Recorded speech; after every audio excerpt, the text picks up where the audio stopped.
আসসালামু আলাইকুম। আমি সাজু মাহমুদ।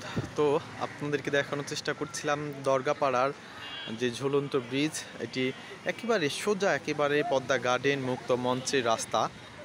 সেটি আপনাদেরকে দেখানোর চেষ্টা করছিলাম। তবে আমাদের রাজশাহী একটা পরিষ্কার পরিচ্ছন্ন একটি নগরী, পরিষ্কার পরিচ্ছন্ন একটি শহর, যা সারা বাংলাদেশের মানুষের কাছে একটি ভালো লাগার একটি শহর। এই যে ঝুলন্ত ব্রিজে বিভিন্ন রকমের আলপনা দিয়ে আঁকা হয়েছে।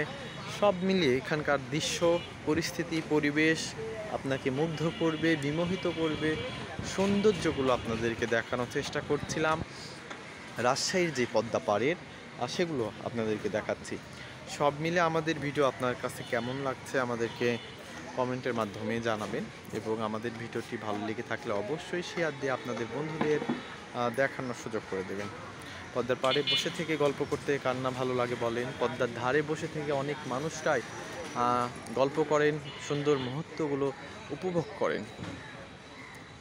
তো আমাদের ভিডিওটি আপনাদের কাছে কেমন লাগছে আমাদেরকে সেটি কমেন্টের মাধ্যমে জানাবেন, এবং ভিডিওটি ভালো লাগলে অবশ্যই শেয়ার দিয়ে আপনাদের বন্ধুদের দেখানোর সুযোগ করে দেবেন। তো সবাই ভালো থাকবেন, সুস্থ থাকবেন।